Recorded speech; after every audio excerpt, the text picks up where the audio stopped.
नमस्कार दोस्तों। आज बात करते हैं रीजनल पार्टीज़ के उभार की, जो कि 2024 के लोकसभा चुनाव के बाद ज़्यादा विजिबल हुआ है। पर शायद तैयारी 2019 के बाद ही चालू हो गई थी और उन्होंने समझ लिया था कि अब रीजनल पार्टीज़ को उनके लेवल पे, उनके राज्यों में तो उठना पड़ेगा ही पड़ेगा, पर केंद्र की राजनीति में भी ज़्यादा उठना पड़ेगा। नहीं तो धीरे-धीरे अगर आप केंद्र की राजनीति से गायब हो जाएँगे, भले आप राज्य की राजनीति में डोमिनेंस प्लेयर रहें भी, पर आपको कोई नेशनल लेवल पे नहीं जानेगा, जिससे कि वो जो अस्तित्व है वो खत्म हो जाएगा। 2014 से 24 तक की जो बात थी वो ऐसी थी कि उसमें नेशनल पार्टीज स्पेशली बीजेपी का ही बोलबाला था और कुछ ज़्यादा रीजनल पार्टीज़ के लिए बचा नहीं था, क्योंकि बीजेपी दोनों बार प्रचंड बहुमत से आ गई थी, तो किसी के समर्थन की भी ज़रूरत नहीं थी। तो अपना ही चला रहे थे एक तरह से कह लीजिए। तो उनके जो गठबंधन के साथी थे, चाहे वो रीजनल पार्टीज़ हों, एनडीए की पार्ट हों, उनको भी बहुत ज़्यादा स्पेस मिल नहीं रहा था, जिसकी वजह से गाहे-बगाहे नाराज़गी की बातें भी आती थीं कि भाई ये फलाना पार्टी नाराज़ है, ये ढकाना पार्टी नाराज़ है, ये सब होता रहता था। पर 2022 के बाद, या कह लीजिए 2024 के लोकसभा चुनाव के पहले, एक ऐसा परिवर्तन आया कि रीजनल पार्टीज को लगा कि नहीं, अगर हम कांग्रेस के भरोसे बैठे रहेंगे तो शायद हमारा पूरा अस्तित्व खत्म हो जाएगा। हम नेशनल लेवल पे तो जाएंगे ही जाएंगे, हमारा जो रीजनल वो भी है वो भी खत्म हो जाएगा और हमें कोई पूछने वाला नहीं बचेगा। तो इस वजह से भी पिछले पिछले 2-3 सालों में बड़ी कड़ी मेहनत करी है। अगर आप एग्जाम्पल भी देखेंगे तो आपको समझ में आ जाएगा कि नहीं, रीजनल पार्टीज़ ने काफ़ी मेहनत करी है और उसका उनको परिणाम मिला है। आज अगर कोई सरकार बनाएगा तो रीजनल पार्टीज़ के दम पे ही बनाएगा, चाहे बीजेपी की ऑलरेडी सरकार चल रही है एनडीए के नाम पे, पर उसमें जो 2 मजबूत धड़े हैं वो जेडीयू और टीडीपी हैं, और उसके बाद भी बाकी भी रीजनल पार्टीज़ भी उनके साथ जुड़ी हुई हैं। पर अगर कोई विपक्ष की भी सरकार आती है तो उसमें रीजनल पार्टीज़ का रोल उससे भी कहीं ज़्यादा बढ़ जाता है, क्योंकि कांग्रेस उतना बड़ा नंबर उनके पास अभी फ़िलहाल नहीं आने वाला, और शायद 29 में भी वो इतना बड़ा चमत्कार तो नहीं कर देंगे। तो ये जो पूरी चर्चा है रीजनल पार्टीज़ के उभार पे है, कैसे उन्होंने अपने अपने आप को पॉलिटिकली उठाया है और कैसे ये हुआ। ऐसा तो नहीं था कि 2019 की जो चीज़ थी वो 24 में रेप्लिकेट नहीं हो सकती थी। थोड़ा बीजेपी का जो आत्मविश्वास था वो अति आत्मविश्वास में बदल गया, जिसकी वजह से भी फ़ायदा हुआ। और जो पार्टियां थी उनको भुनाने के लिए बैठी हुई थी, उनको कांग्रेस की ज़रूरत थी नहीं, पर फिर भी उन्होंने कांग्रेस को साथ में रखा, क्योंकि लड़ाई जब होती है तो दो पक्ष हो जाते हैं, एक पक्ष जो आपके साथ है, दूसरा जो आपके साथ नहीं है। तो बहुत सारी रीजनल पार्टीज जो कि बीजेपी के साथ नहीं जुड़ना चाहती, उनका एक ऑब्वियस चॉइस कांग्रेस होती है। उसमें आप समाजवादी पार्टी को देख लीजिए, टीएमसी को देख लीजिए, आरजेडी को देख लीजिए, या जेएमएम को देख लीजिए। ये सब ऐसी पार्टियां हैं जो कि बाई बाई चॉइस नहीं, एक मजबूरी के तौर पर भी कांग्रेस के साथ जुड़ती हैं, क्योंकि वो बीजेपी के साथ नहीं जा सकती हैं। उनकी पूरी राजनीति एंटी बीजेपी और जो बीजेपी की पॉलिटिक्स है उससे विरोध में खड़ी होती है। तो उसके लिए उनको कांग्रेस को चुनना ही था। भले उन्होंने कांग्रेस को अपने राज्यों में घुसने नहीं दिया, पर अगर साथ की बात करी या मीटिंग्स की बात करी तो वो खड़े रहे कांग्रेस के साथ, ये उन्होंने ज़रूर किया। तो ये सिलसिला चालू हो गया और उसके बाद रीजनल पार्टीज़ ने धीरे-धीरे अपना काम करना चालू किया, और 24 में जो धमक थी, वो 4 राज्यों में सबसे इम्पोर्टेंट थी। अगर आप बात करेंगे कैसे ये उभार हुआ है, तो वो 4 राज्य जो सबसे बड़े थे वो है वेस्ट बंगाल, उत्तर प्रदेश, झारखंड में क्योंकि विधानसभा चुनाव के बाद जो हुआ, और उसके पहले जो कि महाराष्ट्र में हुआ। महाराष्ट्र में जो लोकसभा चुनाव हुए उसमें बहुत बड़ा चेंज आया रीजनल पार्टीज़ की तरफ से, और उसका झटका बीजेपी को सबसे तगड़ा लगा। एक बात ये भी थी कि वेस्ट बंगाल से बीजेपी को बहुत सारी उम्मीदें थी, और जब वो विधानसभा चुनाव में उन्होंने ठीक-ठाक किया, करीब-करीब 90-94 सीटें लेके आए, और लोकसभा चुनाव में तो बहुत ही अच्छा किया था पिछली बार 2019 में। तो उनको लग रहा था कि धीरे-धीरे ही सही वेस्ट बंगाल की सत्ता में काबिज़ हो जाएँगे, और धीरे-धीरे ही सही उनको सत्ता मिल जाएगी वेस्ट बंगाल की, पर ऐसा नहीं हुआ। उसके बहुत सारे फैक्टर्स हैं। जितनी मजबूती एक लीडर को चाहिए उससे कहीं ज़्यादा मजबूत ममता बनर्जी दिखाई देती हैं वेस्ट बंगाल में, और उनके जो पार्टी है, उनका जो स्ट्रक्चर है और उनका जो चुनाव लड़ने का तरीका है इतना मजबूत है, आप कह दूसरे शब्दों में आप कह सकते हैं कि बहुत ही क्रूएल हैं वो। अगर आप जब अपने विरोधी को दबाने में ममता बनर्जी का कोई सानी नहीं है, और वो अच्छी तरह से जानती हैं कि किसका कितना मजबूती है और किसको कैसे दबाना है। भले वो अपने राज्य तक ही सीमित हैं, पर उनको ये चीज़ें बहुत क्लियरली पता है। और जो दूसरा चमत्कार हुआ वो यूपी में हुआ। यूपी में समाजवादी पार्टी और कांग्रेस मिल गए। बहुजन समाज पार्टी ऑलरेडी कमज़ोर थी तो उनको लेने का प्रयास भी था, पर वो नहीं जुड़े। उसके बाद कांग्रेस और समाजवादी पार्टी ने कड़ी टक्कर दी बीजेपी को, और समाजवादी पार्टी ने थोड़ा अपना गेम चेंज किया। वो जानते थे कि एम-वाई कॉम्बिनेशन तो उनके साथ है ही है, उसके अलावा भी वो कैसे जा सकते हैं कि अगर दलित उनके साथ जुड़ जाएँ। तो उसके लिए सबसे बड़ा साधन था कि अगर वो कांग्रेस को साथ में जोड़ लेते हैं, अगर कांग्रेस का नाम भी जुड़ा रहेगा, तो भी दलितों को आकर्षित कर सकते हैं, क्योंकि लोकसभा चुनाव में जो दलितों को जोड़ने का जो मुद्दा था, वो बहुत उठ रहा था और बार-बार आरक्षण की बात कही जा रही थी, बाकी सारी चीज़ों की बात कही जा रही थी। तो इससे कहीं न कहीं समाजवादी पार्टी को भाप गई कि कांग्रेस को लेने का फ़ायदा है, क्योंकि एम-वाई कॉम्बिनेशन और जो दलितों का वोट है अगर वो मिल जाएगा तो वो बहुत बड़ी टक्कर दे सकते हैं। खैर उनको शायद इतनी सीटों की उम्मीद नहीं रही होगी, पर छप्पड़ फाड़ के उनको यूपी में सीट मिल गई। तो वही बहुत बड़ा रीज़न था कि समाजवादी पार्टी भी उभर गई।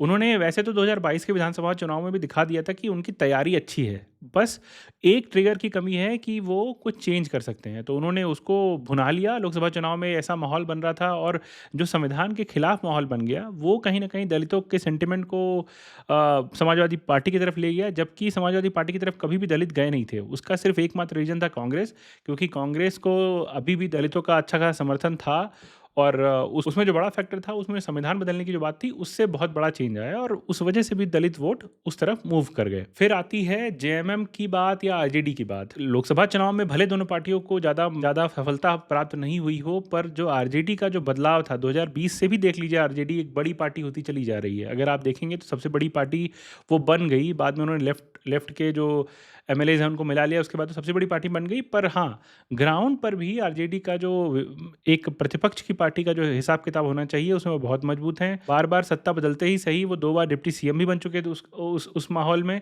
और उसके बाद भी जो लालू यादव का जो पॉलिटिक्स है और उनके जो परिवार की पॉलिटिक्स है और आरजेडी की पॉलिटिक्स है, वो भी बहुत तगड़े तरीके से चल रही है और उनको भी पता है कि कांग्रेस को बिहार में लेने का फ़ायदा उतना ही है कि सिर्फ नाम से उनको फ़ायदा हो जाएगा। कोई बहुत बड़ा स्ट्रक्चर है कांग्रेस का बिहार में, ऐसी कोई बात नहीं है, या ना बहुत बड़ा संगठन है कांग्रेस का बिहार में, ये भी बड़ी बात नहीं है। पर फिर भी कांग्रेस के रहने, उनके नाम से उनको फ़ायदा है, इस वजह से भी वो कांग्रेस को लेके चलते हैं। और एक चॉइस ये भी है कि उनके पास कोई और चारा नहीं है। अगर जेडीयू उनके साथ नहीं आती है तो उनके पास एकमात्र ही चारा बचता है कांग्रेस, और इसीलिए वो कांग्रेस को हमेशा लेके चलते हैं।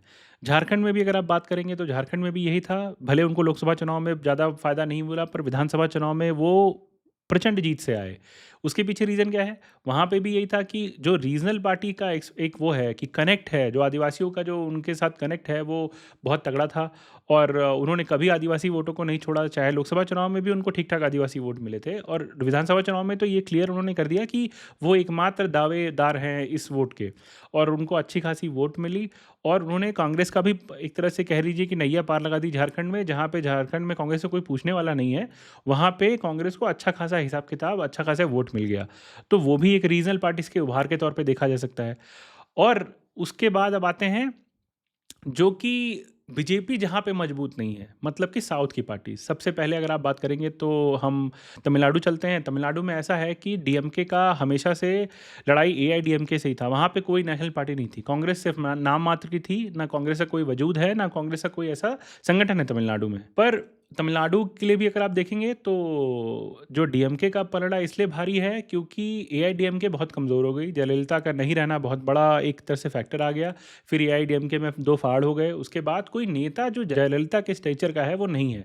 तो वहाँ पे भी रीजनल इंस्पिरेशन ही है। वहाँ हमेशा से द्रविडियन राजनीति हावी रहती है। तो अब कोई जब चारा नहीं बचता है तो आपके पास एक मेजर फैक्टर यही है कि आप डीएमके के साथ ही जाएंगे। तो जनता के पास जो 2 फैक्टर था, डीएमके एआईडीएमके वहाँ से हट जाता है तो डीएमके ही बचता है।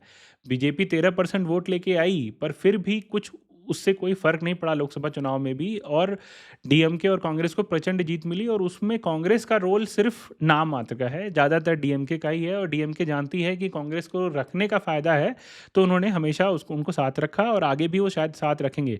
पर जो रीजनल पार्टी का एक जो रीजनल इंस्पिरेशन थी उनकी, वो रीजनल तो है ही है, पर वो नेशनल पॉलिटिक्स में भी इन्वॉल्व है। और ऐसा भी रहता है कि ऐसा नहीं है कि डीएमके सिर्फ कांग्रेस की तरफ ही जा सकती है। जब कभी मौका आएगा तो वो बीजेपी की तरफ भी देखेंगे, पर अभी ऐसा नहीं है, क्योंकि अभी उनकी राजनीति कांग्रेस की तरफ झुकने में ज़्यादा सूट होती है, तो इसलिए वो उधर ही रहेंगे। और 2026 के विधानसभा चुनाव है, फिर उसके बाद जब लोकसभा चुनाव होंगे, उसके बाद किस तरह से राजनीति जाएगी। और ऑलरेडी एम.के. स्टालिन क्लियर कर चुके हैं, अपना उत्तराधिकारी उदयनिधि को अपना बना चुके हैं, और उस तरह से काफ़ी हद तक उन्होंने अपने आप को मजबूत किया है। पिछले विधानसभा चुनाव के बाद जब वो जीत कर आए हैं, उससे लेकर आज तक डीएमके का जो एक संगठन कह लीजिए या पार्टी के लेवल पे कह लीजिए बढ़ा ही है, और उसमें सबसे बड़ा रोल उनके जो रीजनल इंस्पिरेशंस हैं, और दूसरी बात जो तमिलनाडु में द्रविड़ियन राजनीति का जो प्रभाव है वो सबसे बड़ा कारण है। केरल में आप देख ही रहे हैं, केरल में कांग्रेस का अच्छा खासा प्रभाव है। ऐसा नहीं है कि कांग्रेस उस वहाँ पे वो नहीं है, पर वहाँ पे लेफ्ट पार्टी का भी एक तरह से, वहाँ की जो लेफ्ट पार्टी है वो रीजनल सेंटिमेंट को ही ज़्यादा हावी रखती है, और इसीलिए उनका सरकार भी है। और पहली बार केरल में ऐसा हुआ था कि पिनराई विजयन जैसा मुख्यमंत्री दोबारा मिला है वहाँ पे। कांग्रेस हाथ मलती रह गई, पर एलडीएफ को जीत मिल गई और कांग्रेस को सत्ता नहीं मिल पाई। आगे के चुनाव में भले उनको सफलता मिल जाए, पर एलडीएफ का एक रीजनल जो प्रभाव है केरला में वो ज़्यादा बड़ा है। अगर आप नेशनली लेफ्ट पार्टीज़ को देखेंगे तो उसमें सबसे ज़्यादा प्रभाव केरल में ही बचा है, बाकी कहीं भी बड़ी लेवल पे लेफ्ट का वो नहीं पड़ा है। और उसमें भी रीज़न यही है क्योंकि वहाँ पे वो पार्टी बहुत ही लोकलाइज है, मतलब कि आप कह लीजिए कि एलडीएफ को लोग एक लोकल पार्टी के तौर पे, एक अल्टरनेटिव के तौर पे देखते हैं, इसलिए वहाँ पे उसका प्रभाव है। अब रही बात आंध्रा की, तो आंध्रा में मजबूत फैक्टर हमेशा से रीजनल पार्टीज़ ही रही हैं। मतलब कांग्रेस के जाने के बाद जब आंध्रा डिवाइड हो गया, तब से रीजनल पार्टीज़ ही नहीं है। पर उसमें भी अभी जो हुआ, वाईएसआरसीपी का जो एक तरह से मनमानी थी राजनीति में, और जो सत्ता में रहते हुए जो उन्होंने एक तरह से मनमानी करी, उसका उनको बहुत बड़ा इम्पैक्ट हुआ। और चंद्रबाबू नायडू जानते थे कि उनका जो सबसे बड़ा फ़ायदा है बीजेपी के साथ जाने में ही है। जब भी वो बीजेपी से अलग हुए हैं, कभी उनको कुछ फ़ायदा नहीं हुआ, और इसीलिए वो जानते थे, इसलिए वो सीधा-सीधा उन्होंने बीजेपी के साथ ही जाना मंज़ूर किया, और उन्होंने बहुत बड़ी जीत हासिल करी। उसमें पवन कल्याण की जो पार्टी है, जनसेना पार्टी, उसका भी बहुत बड़ा प्रभाव था, और वो एक नए नेता के रूप में उभरे हैं। पहले उनको एक सिर्फ़ फ़िल्म स्टार के तौर पे ही देखा जा रहा था, पर जिस तरह से उन्होंने सनातन को लेकर और हिंदू धर्म को लेकर मुद्दे उठाए हैं, उससे भी उनका जो जो कद है वो बढ़ा है। तो दूसरी रीजनल पार्टी आंध्रा में ज़रूर बन गए हैं, डिप्टी सीएम तो बने ही बने हैं, और वाईएसआरसीपी का एक तरह से एकदम से सफाया कर दिया उन्होंने। अब कितना वाईएसआरसीपी खड़ी हो पाएगी वो देखने वाली बात होगी, पर यहाँ पे भी रीजनल पार्टी का एक तरह से उभार ही हुआ है। तेलंगाना में बीआरएस बहुत ही कमज़ोर हो गई है, और अब धीरे-धीरे वहाँ पे नेशनल पार्टीज़ का बोलबाला हो जाएगा। आज भले कांग्रेस की सरकार है वहाँ पर धीरे-धीरे देखिएगा बीजेपी का आना लगभग वहाँ पे तय है। शायद अगले विधानसभा चुनाव में बीजेपी तेलंगाना में आ भी जाएगी। बीआरएस के जो हारने का बहुत बड़ा कारण ये भी है कि बीआरएस ने सिर्फ हैदराबाद पे कंसंट्रेट किया, बाकी जगह पे वो अपना उतना मजबूती नहीं दिखा पाए, जिसकी वजह से जो रूरल सेंटिमेंट थे उनके खिलाफ हो गए। और जो सबसे बड़ी बात थी बीआरएस के साथ, वो कोई क्लियर विजन नहीं समझ में आता है। मतलब कि केसीआर एक तरह से, आप तेलंगाना तक रहना चाहते थे, फिर आपने राष्ट्रीय महत्वाकांक्षा दिखाई और आपने पार्टी का नाम बदल दिया, और आप राष्ट्रीय लेवल पे जाना चाहते थे, और उसके लिए बहुत कोशिशें करी, पर वो कुछ हो नहीं पाया। और धीरे-धीरे उन्होंने जब जो अपना उत्तराधिकारी भी नहीं दिया है, तो उसके लिए भी लोगों को लगता है कि बीआरएस में केसीआर के बाद कोई अपना अलग चेहरा नहीं बनाया है। केटीआर एक टेक्नोक्रेट बनकर रह गए, पर अगर आप देखेंगे बड़े लेवल पे तो उनका ऐसा कोई प्रभाव नहीं है। इस वजह से भी बीआरएस का जो तेलंगाना में जो उभार था वो एकदम ढलान पर है। अब उनको देखना पड़ेगा, रीथिंक करना पड़ेगा कि वो कैसे कर सकते हैं। अब एक जो महत्वपूर्ण जगह थी वो आप देख सकते हैं कि जम्मू कश्मीर में हमेशा से नेशनल कॉन्फ्रेंस हावी रही है, और नेशनल कॉन्फ्रेंस एक मजबूत पार्टी रही है। महबूबा मुफ्ती थोड़े टाइम के लिए उन्होंने अपनी पार्टी को खड़ा किया था और मुख्यमंत्री बनी थी बीजेपी के समर्थन से, पर उसके बाद से जो कश्मीर में उनकी पकड़ थी वो एकदम कमज़ोर हो गई है, और शायद यहाँ से उनका कोई उभार समझ में आता नहीं है। नेशनल कॉन्फ्रेंस ने और उमर अब्दुल्ला ने, फारूक अब्दुल्ला ने एक ज़बरदस्त मजबूती से वापसी करी है, और उसके बाद अच्छा खासा प्रभाव डाला है, सरकार बनाई है, और शायद जो वो कन्वे करना चाहते थे जनता में वो उन्होंने कन्वे कर दिया है। और वो भी कांग्रेस उनके साथ वहाँ भी जुड़ी हुई है, पर वहाँ पे भी उनके उनके जो सेंटिमेंट हैं वो ज़्यादा हाई हैं। वहाँ की जनता नेशनल कॉन्फ्रेंस को ज़्यादा पसंद करती है, और वो उन्होंने दिखा दिया, चाहे चाहे वो लोकसभा चुनाव हों, चाहे अभी भी जो विधानसभा चुनाव हुए हैं और उसमें उमर अब्दुल्ला मुख्यमंत्री बने हैं, तो उसमें उन्होंने प्रूव किया कि रीजनल पार्टीज़ का ही प्रभाव रहने वाला है जम्मू कश्मीर में। तो भले बीजेपी कितना भी अच्छा कर ले जम्मू में, पर सरकार जब भी बनानी होगी तो घाटी के प्रभाव से ही बनेगी, और घाटी में हमेशा रीजनल पार्टी का प्रभाव रहेगा। उसमें डोमिनेंस प्लेयर नेशनल कॉन्फ्रेंस ही रहने वाली है, ये इस बार एकदम क्लियर हो गया। तो ये था पूरा रीजनल पार्टीज़ का जो उभार की बात है, एक तरह से कह लीजिए। हिस्टोरिकल जाएँगे तो बहुत सारी चर्चाएँ होंगी, पर ये अभी जो चर्चा थी वो नेशनल कॉन्टेक्स्ट में थी कि कैसे नेशनल लेवल पर रीजनल पार्टीज़ का प्रभाव है। अब क्या होता है कि टीडीपी और जेडीयू नेशनल लेवल पे इतना ज़्यादा बीजेपी के साथ जुड़े हैं कि वो उनसे कोई भी काम करवा सकते हैं। मतलब चाहे अपने राज्य को लेकर हो या किसी मुद्दे लेकर हो, बीजेपी को उनकी ज़रूरत है, उनको बीजेपी की ज़रूरत है। तो वो बहुत सारा फैक्टर क्रिएट हो जाता है, और आप देखेंगे कि इससे बहुत सारी चीज़ों पे प्रभाव पड़ता है। इसलिए भी रीजनल पार्टीज़ का जो इफ़ेक्ट है, अगर आप जीत कर आते हैं और आप लोकसभा में भी अच्छा करते हैं, तो आपका प्रभाव बढ़ता ही बढ़ता है। अगर बीजेपी जैसी पार्टी सत्ता में पूर्ण बहुमत से नहीं आ पाएगी, तो उनको रीजनल पार्टीज़ पे ही भरोसा करना पड़ेगा और रीजनल पार्टीज़ को भी अपने नए-नए मुद्दे लाने पड़ेंगे। नहीं तो आप कब ख़त्म हो, कब चले जाएँ, आपको पता नहीं चलेगा। शिरोमणि अकाली दल इसका बहुत बड़ा एग्ज़ाम्पल है। आप एक तरह से पंजाब में सफाया हो गए। आम आदमी पार्टी और कांग्रेस के बीच में लड़ाई रह गई है, पर अगर शिरोमणि अकाली दल ने पहले भी जीत लिया होता, तो शायद वो कुछ और स्थिति में होते, वो इतनी ख़राब स्थिति में नहीं होते। उनको लग गया कि शायद जो किसान आंदोलन है, उससे उनकी किस्मत पलट जाएगी और इसीलिए वो सत्ता में रहते-रहते उन्होंने एक तरह से कह लीजिए मंत्री पद छोड़ा और उसके बाद जब वो वापस आए, तो किसानों का भी ट्रस्ट उनसे चला गया। तो मतलब कि एक तरफ तो वो मंदिर गए दर्शन करने, वहाँ ताला लग गया था और जब बाहर निकले तो चप्पल गायब हो गई थी। इस तरह की कहानी शिरोमणि अकाली दल के साथ हो गई। नहीं तो शिरोमणि अकाली दल अच्छा खासा प्रभाव रखती थी और एक रीजनल पार्टी के साथ-साथ उनका एक जो पंजाब में धर्म को लेकर जो बातें होती हैं, उसमें भी उनका बहुत-बहुत प्रभाव है और उसलिए भी उनको अलग दृष्टि से देखा जाता है। तो वहाँ कहीं न कहीं शिरोमणि अकाली दल से चूक हुई और इसकी वजह से वो नुकसान झेल रहे हैं। पर अगर आप देखेंगे तो उनके उभार के चांसेस अभी नहीं दिख रहे हैं। ऐसा ही है, अगर आप 2 कॉलम में रखेंगे अगर रीजनल पार्टीज़ को, एक ऐसी हैं जो कि सत्ता से नीचे धीरे-धीरे जा रही हैं और उनका प्रभाव खत्म हो रहा है और कुछ पार्टियाँ ऐसी हैं जो भले कभी झटके खा लें, कुछ इधर-उधर हो जाए, पर उनका प्रभाव बढ़ ही रहा है। वो अपने राज्य से बाहर भले नहीं जा रही हैं, पर उनका जो राजनीतिक एक जो प्रभाव है, वो केंद्र की राजनीति में हो, अपने राज्य की राजनीति में बढ़ता जा रहा है। उनके बिना सत्ता पॉसिबल नहीं है। ये बार-बार दिखाया जा रहा है। अब आगे की राजनीति में क्या होगा, ये तो देखने वाली बात होगी। इंडिया गठबंधन बनाया गया था। इंडिया गठबंधन में अगर कांग्रेस को छोड़ दें तो सारी रीजनल पार्टीज़ ही हैं और रीजनल पार्टियाँ ऐसी हैं जो कि अगर विरोध की बात करें तो बीजेपी का ज़्यादा प्रभावी ढंग से विरोध करती हैं। कांग्रेस उतना प्रभावी ढंग से विरोध नहीं कर पाती। कांग्रेस नेशनली भी कुछ अच्छा कर नहीं पा रही है। इस वजह से भी जहाँ उनकी लड़ाई बीजेपी से डायरेक्ट होती है, वहाँ वो अच्छा काम नहीं कर पाते। पर रीजनल पार्टीज़ वहीं बीजेपी से जहाँ 1 टू 1 में होती हैं, वहाँ वो 20 ही पढ़ते हैं, 19 कभी नहीं होते हैं। ये बहुत बड़ा फैक्टर है और ये बात बीजेपी भी जानती है। चाहे जितना भी आगे बढ़ जाएँ, रीजनल पार्टीज़ को आप इग्नोर नहीं कर सकते हैं। इसीलिए वो जहाँ देखेंगे आप छोटी से छोटी रीजनल पार्टीज़ को भी अपने साथ लेना चाहते हैं। खैर बहुत सारी पार्टीज़ ऐसी हैं जो बीजेपी के साथ आना ही नहीं चाहती हैं, पर जो भी आना चाहते हैं, जितनी भी पार्टीज़ हैं, चाहे उत्तर प्रदेश में बहुत छोटी-छोटी पार्टियाँ हैं, 2-2 सांसद की, एक-एक विधायक की पार्टी, 2-2 विधायक की पार्टी, ऐसी ऐसी पार्टियाँ भी बीजेपी के साथ हैं। तो ऐसे ही है, वो सबको लेके साथ चलते दिखना चाहते हैं, पर जहाँ उनको मौका मिलेगा, वो अपनी सत्ता को ही रखेंगे आगे और इसीलिए बहुत सारी रीजनल पार्टीज़ को बीजेपी के साथ जाने में डर भी लगता है। पर जो कांग्रेस के साथ जो पार्टियाँ हैं, वो एकदम क्लियर हैं, उनको अभी कांग्रेस के साथ ही रहना है। उनको वो ज़्यादा इंटरेस्टेड ये हैं कि बीजेपी का विरोध कर सकें और जो बाकी मतलब अगर आप देखेंगे तो करीब-करीब 60% ऐसी पॉपुलेशन है जो कि बीजेपी के विरोध में रहती है और उसमें भी मेजर चंक जो है वो रीजनल पार्टीज़ के पास है।